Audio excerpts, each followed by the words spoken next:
Hello everyone, इस video में हम बात करेंगे about the physical properties of carboxylic acid. Physical में आता है कि वो किस तरह से दिखती है, उनके बॉइलिंग पॉइंट्स क्या होते हैं, उनकी स्मेल क्या होती है, फिज़िकल प्रॉपर्टीज़ इन सब में आती है। ठीक है, ये सब होती है आपकी फ़िज़िकल प्रॉपर्टीज़। सो कार्बोक्सिलिक एसिड की अगर बात कर रहे हैं तो हम सबसे पहले बात करते हैं about the aliphatic carboxylic acids. ठीक है, जो कि लोअर वाली कार्बोक्सिलिक एसिड होगी उसकी बात कर रहे हैं। एलिफेटिक का मतलब होता है कि वो चेन वाली कार्बोक्सिलिक एसिड है, नॉट द एरोमेटिक वंस, मतलब उसमें बेंजीन नहीं है, सिर्फ कार्बन की चेन्स है आपके पास।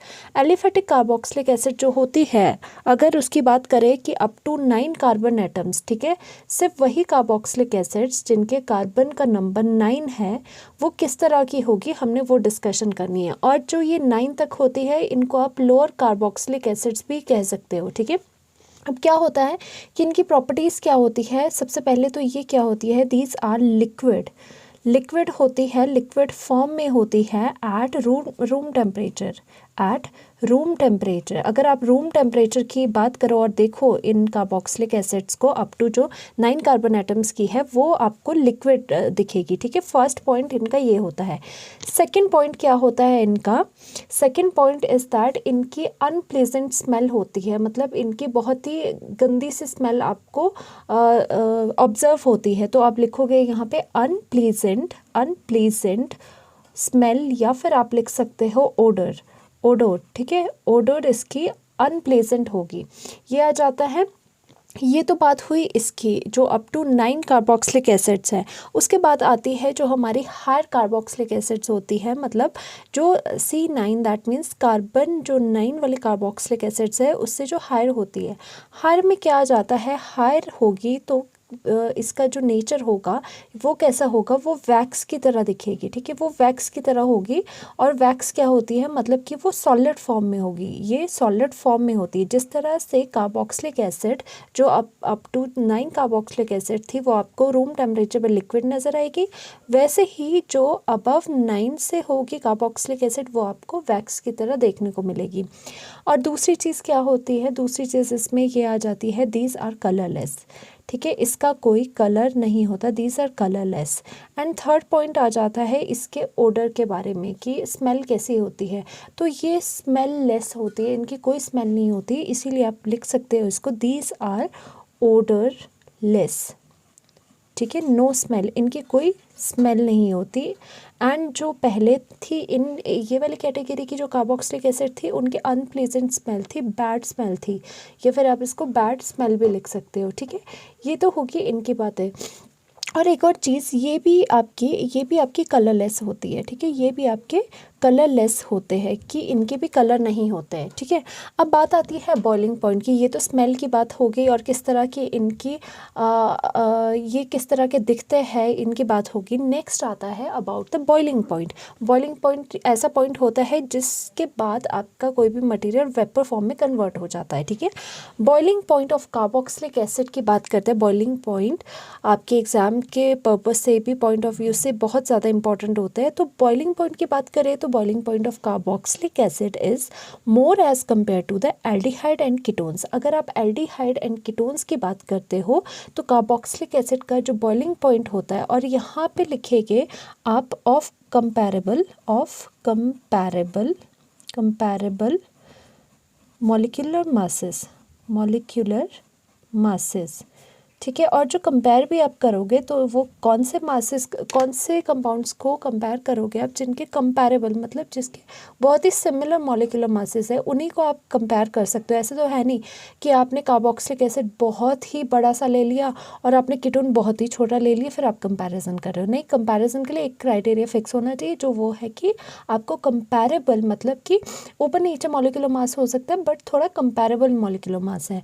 तो अगर उनके देखे गए तो क्या देखा गया कि कार्बोक्सिलिक एसिड का जो आपका बॉइलिंग पॉइंट है वो काफ़ी ज़्यादा होता है एल्डिहाइड एंड कीटोन से। ऐसा क्यों होता है? ऐसा होता है, this is due to the, अब यहाँ पे आंसर क्या आएगा, this is due to the, this is due to hydrogen bonding,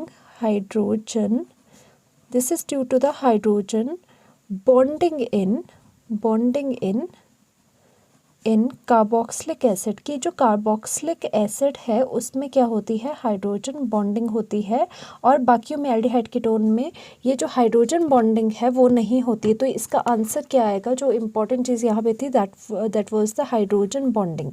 अब हम देखेंगे हाइड्रोजन बॉन्ड ये किस तरह से बनाता है, ठीक है। तो हाइड्रोजन बॉन्ड बनाने के लिए उससे पहले हम एक और चीज़ देख लेते हैं कि क्या होता है। जो कार्बोक्सिलिक एसिड होती है वो डाइमर फॉर्म में एग्जिस्ट करती है even at the vapour face. ये इंपॉर्टेंट चीज़ है, यहाँ से क्वेश्चन भी आ सकता है कि जो वेपर फेस में कार्बोक्सिलिक एसिड किस फॉर्म में एग्जिस्ट करती है, वो डाइमर फॉर्म में एग्जिस्ट करती है। डाइमर का मतलब क्या होता है, जिसमें कि दो मॉलिक्यूल किसी भी कंपाउंड के साथ में जुड़े हुए, ठीक है। तो कार्बोक्सिलिक एसिड का डाइमर मतलब कार्बोक्सिलिक एसिड के दो मॉलिक्यूल ले लो और वो आपस में जुड़े हुए हैं। तो क्या होगा, किस तरह से ये डाइमर बनाता है। सो मैं यहाँ पर एक ये ले लेती हूँ, कार्बोक्सिलिक एसिड ले लेती हूँ, ठीक है, RC+O एंड यहाँ पर O एंड H, ठीक है। ये हो गया एक मॉलिक्यूल। डाइमर बनाना है तो you need one more molecule, तो वो कौन सा हो जाएगा, वो मैं यहाँ पे इस तरह से ले लिया, ठीक है। ये डबल बॉन्ड O हो गया। आपको किस तरह से लगाना है, अगर डबल बॉन्ड O यहाँ पर है इस मॉलिक्यूल का, तो दूसरे का आपको OH यहाँ पर लिखना है, ठीक है। उसी तरह से OH इस साइड को है तो दूसरे मॉलिक्यूल का आपको डबल बॉन्ड O लिखना है। अब क्या होती है, इनके बीच हाइड्रोजन बॉन्डिंग होती है। जो ये इंटरेक्शन मैं दिखा रही हूँ that is the hydrogen bond. ये जो दो है these are the hydrogen bond. Hydrogen bond में क्या चाहिए आपको, इलेक्ट्रोनेगेटिव एटम चाहिए और एक जो पोलर है वो हाइड्रोजन चाहिए। अब यहाँ पे देखो, यहाँ पे डेल्टा पॉजिटिव आएगा क्योंकि यहाँ पर ऑक्सीजन आपका हाईली इलेक्ट्रोनेगेटिव है, यहाँ पे डेल्टा नेगेटिव है, फिर से यहाँ पे डेल्टा नेगेटिव है, यहाँ से डेल्टा पॉजिटिव है, तो इनमें इंट्रैक्शन हो रही है। तो this is the hydrogen bonding and ये डाइमर बना रहा है। तो मेन चीज़ आपकी क्या थी यहाँ पे कि डाइमर होता है carboxylic acid in the vapour phase. और इसी तरह से जो बॉइलिंग पॉइंट की भी बात कर रहे थे, हमने कहा था कि ये दोनों, इनमें बॉइलिंग पॉइंट अगर आप कार्बोक्सिलिक एसिड की बात करते हो तो इनके जो दो मॉलिक्यूल होते हैं वो आपस में हाइड्रोजन बॉन्डिंग से जुड़े होते हैं। And hydrogen bonding is the, और आप लिखना चाहो तो लिख लो, hydrogen bonding is the strong bonding, is the strong bonding. इसकी वजह से जो आपके बॉइलिंग पॉइंट है वो आपके ज़्यादा हो जाते हैं। और ये बात करते हैं कि डाइमर हो गया, और ये वेपर फेस में भी डाइमर की तरह क्यों रहता है। देखो वेपर फेस जब वेपर में बनेगा तो वेपर में क्या होता है, मॉलिक्यूल्स जो एटम्स जो होते हैं वो दूर दूर चले जाते हैं, बट इस केस में वो फिर भी इंटैक्ट रहेंगे। इसका मतलब क्या है, जो बॉन्ड्स है these are so strong that they are not broken in the vapour phase. जैसे कि ये जो हाइड्रोजन बॉन्ड है, अगर इसमें हीट दे दो और इनको वेपर फेस में भी ले गए आप, फिर भी ये ऐसे ही रहने वाला है, क्योंकि जो इनके ये जो बॉन्ड है दीज आर वेरी स्ट्रॉन्ग। और स्ट्रॉन्ग क्यों है, क्योंकि ये हाइड्रोजन बॉन्ड है, ठीक है। और एक नहीं, इसमें दो दो हाइड्रोजन बॉन्ड प्रेजेंट होते हैं, ठीक है। इसीलिए कहा जाता है कि जो देखो जो अल्कोहल होता है, आपने पढ़ा होगा अल्कोहल में भी हाइड्रोजन बॉन्डिंग होती है, पर अल्कोहल से भी ज़्यादा इनके जो होते हैं बॉइलिंग पॉइंट होते हैं। वो क्यों होता है, क्योंकि इसमें दो हाइड्रोजन बॉन्डिंग हो रही है, इंटरमॉलिक्यूलर हाइड्रोजन बॉन्डिंग दो हो रही है, और अल्कोहल में सिर्फ एक ही हाइड्रोजन बॉन्ड बनता है, ठीक है। इसी वजह से इनके सबसे ज़्यादा हायर बॉइलिंग पॉइंट होता है, चाहे वो एल्डिहाइड कीटोन चाहे वो अल्कोहल हो जाए। जब भी आपको boiling point of the carboxylic acid का से रिलेटेड अगर कोई भी क्वेश्चन आता है तो you should mention this structure. ये आपको डाइमर बनाना ही पड़ेगा और बताना पड़ेगा, ये इस तरह से स्ट्रॉन्ग इंट्रैक्शन है इसमें, ठीक है। अब बात करते हैं कि क्या क्या मिसिबिलिटी, इसकी सॉल्युबिलिटी इन द वाटर के बारे में, ठीक है, कि मिसिबल है या नहीं है। जो एलिफेटिक कार्बोक्सिलिक एसिड होते हैं अप टू 4 कार्बन एटम्स, ठीक है, C4 तक, वो मिसिबल होते हैं वाटर में, मतलब वो वाटर में डालोगे आप उससे तो वो घुल जाएंगे, वो सॉल्युबल होते हैं, ठीक है। ये ऐसा क्यों होता है, this is because of the hydrogen bonding with the water. अब देखो ये कैसे हो रहा है, अगर मैं C4 का कोई भी अगर मॉलिक्यूल ले लूँ, सपोज मैं CH3 CH2, ठीक है, चलो 3 का ले लेते हैं, COOH, ये मैंने एक एसिड ले ली जिसके 3 कार्बन है, ठीक है। अब मैं सोचना चाह रही हूँ कि इसमें ये सॉल्युबल होगा या नहीं होगा। तो सॉल्युबिलिटी किस में देख रहे हो आप, सॉल्वेंट कौन सा है आपके पास, दैट इज़ द वाटर। तो वाटर के साथ आप इसकी इंटरेक्शन देखोगे। बेसिकली जब भी सॉल्युबिलिटी किसी की किस में देखते हैं तो उसमें इंटरेक्शन देखते हैं कि किस टाइप के वो बॉन्ड बना रहा है, ठीक है बात। तो मैंने यहाँ पे वाटर का मॉलिक्यूल एक ले लिया, H2O वाटर होता है, तो मैंने इस तरह से वाटर का मॉलिक्यूल बना दिया ना। अब इसमें देखो कि किस टाइप की इसमें हाइड्रोजन बॉन्डिंग है या नहीं है। अब यहाँ पर फिर से देखो, यहाँ पे ये इंटरेक्ट इसके साथ करेगा, यहाँ पे ये इंटरेक्ट इसके साथ करेगा। क्यों? क्योंकि यहाँ पे ये डेल्टा नेगेटिव है, ठीक है, डेल्टा पॉजिटिव है, because oxygen is more electronegative than the hydrogen. इसकी वजह से यहाँ पे पोलैरिटीज डेवलप हो गई।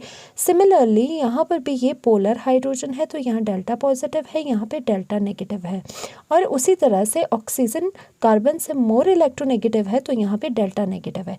इसी तरह से यहाँ पर क्या हुआ, यहाँ पे ये हाइड्रोजन बॉन्डिंग हो गई। तो हम देख पा रहे हैं कि ये जो चीज़ें हैं, ये कार्बोक्सिलिक एसिड है जो लोअर नंबर वाली अप टू द 4, उनमें क्या होता है, ये वाटर के साथ हाइड्रोजन बॉन्ड कर देते हैं, जो कि बहुत स्ट्रॉन्ग होता है, इसीलिए ये घुल जाते हैं। देखो, अगर ये अगर कोई कंपाउंड की सॉल्युबिलिटी देखनी है किसी सॉल्वेंट में, तो उसमें क्या देखना है आपको, that compound should be soluble in that solvent, कि सॉल्वेंट में वो जो कंपाउंड है वो आपका सॉल्युबल होना चाहिए। और सॉल्युबल कब होगा, जब वो स्ट्रॉन्ग बॉन्ड्स बनाएगा उस सॉल्वेंट के साथ, ठीक है। इसी वजह से ये सॉल्युबल हो गया।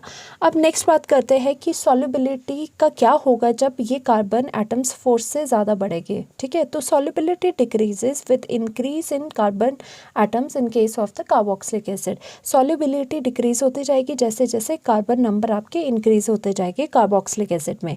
तो हमने बात करी कि हायर एसिड जो C4 से ऊपर वाले कार्बोक्सिलिक एसिड्स हैं, वो these are the insoluble in water due to increased hydrophobic hydrocarbon chain. वो क्या हो गए, अब वो सॉल्युबल नहीं हो गए जैसे ऊपर वाले थे, these are the insoluble ones. क्योंकि क्या होता है, जैसे जैसे आप कार्बन नंबर को बढ़ाते जाते हो वैसे वैसे आपका हाइड्रोफोबिक पार्ट बढ़ जाता है। सपोज मैंने यहाँ पे CH3 CH2 ठीक है, CH2 और CH2 कितना हो गया, ये 1 2 3 4 5 एंड यहाँ पर फिर कार्बोक्सिलिक एसिड है COOH, ठीक है, ये लिख लिया। तो आपको ये नोट करने वाली बात है, जो ये वाला पार्ट है वो कौन सा है, वो हाइड्रोफोबिक पार्ट है, ठीक है, हाइड्रोफोबिक पार्ट है जो कि वाटर से दूर भागता है, हाइड्रोफोबिक पार्ट है। क्योंकि ये क्या हाइड्रोकार्बन वाली चेन है जो कि पोलर नहीं होती है, और इस चेन को, इस पार्ट को आप नॉन पोलर भी कह सकते हो। बट जो ये वाला पार्ट होता है ये पोलर होता है, क्योंकि यहाँ पे ऑक्सीजन है, पोलैरिटीज होती है, ठीक है। अब क्या हो रहा है, जैसे जैसे कार्बन एटम्स आप बढ़ाते जा रहे हो, इससे भी ज़्यादा कार्बन एटम्स बढ़ते जाएंगे, तो क्या होगा कि ये जो हाइड्रोफोबिक पार्ट है वो बढ़ता जाएगा। तो अगर आप इसको वाटर में डालोगे, तो वाटर ने अगर इसके साथ जिस तरह से यहाँ पे हाइड्रोजन बॉन्ड बनाया है, उस तरह से कोशिश करेगा हाइड्रोजन बॉन्ड बनाने की वाटर इसके साथ। बट ये क्या होगा, हाइड्रोफोबिक पार्ट इतना बड़ा है जो कि इसे रिपेल करेगा या फिर इसे अप्रोच नहीं करने देगा। इसी की वजह से बोला जाता है कि जो हायर कार्बोक्सिलिक एसिड्स है अबव C4 कार्बन 4, वो क्या होती है, इनसॉल्युबल इन वाटर होती है, क्योंकि because of the increased hydrophobic hydrocarbon chain ये है जो कि हाइड्रोफोबिक है। तो इसका आंसर आपका ये हो गया। सिमिलरली क्या हो जाता है, जो बेंजोइक एसिड है, बेंजोइक एसिड आपको पता है बेंजीन के ऊपर कार्बोक्सिलिक एसिड, ठीक है। Benzoic acid is nearly insoluble in cold water. Benzoic acid जो होती है वो सॉल्युबल नहीं होती है कोल्ड वाटर में, वार्म में फिर भी थोड़ी सी हो जाएगी, बट कोल्ड वाटर में बिल्कुल इनसॉल्युबल होती है। क्योंकि इसमें भी क्या हो जाएगा कि जो बेंजीन है वो बहुत बड़ा वाला हाइड्रोफोबिक पार्ट बढ़ जाएगा आपके पास हाइड्रोकार्बन का, और जो COOH वाला पार्ट है वो कहीं ना कहीं इंटरेक्ट नहीं कर पाएगा वाटर के साथ। And next is carboxylic acids are also soluble in less polar organic solvents. जो कार्बोक्सिलिक एसिड होते हैं वो ये नहीं है कि वाटर के साथ ही सॉल्युबल होते हैं, वो कई ऐसे लेस पोलर ऑर्गेनिक सॉल्वेंट्स के साथ भी सॉल्युबल होते हैं, जैसे कि ईथर हो गया, बेंजीन हो गया, इस तरह के। और ये क्यों होता है, बिकॉज इसमें जो कार्बन चेन है वो ज़्यादा होता है, इस वजह से वो थोड़ा क्या शो करते हैं, ऑर्गेनिक पार्ट उसका बड़ा हो जाता है, तो ऑर्गेनिक ज़्यादा सॉल्युबल होते हैं। इस वजह से समटाइम्स ही ईथर एंड बेंजीन में भी सॉल्युबल होता है। So thank you so much to like and subscribe.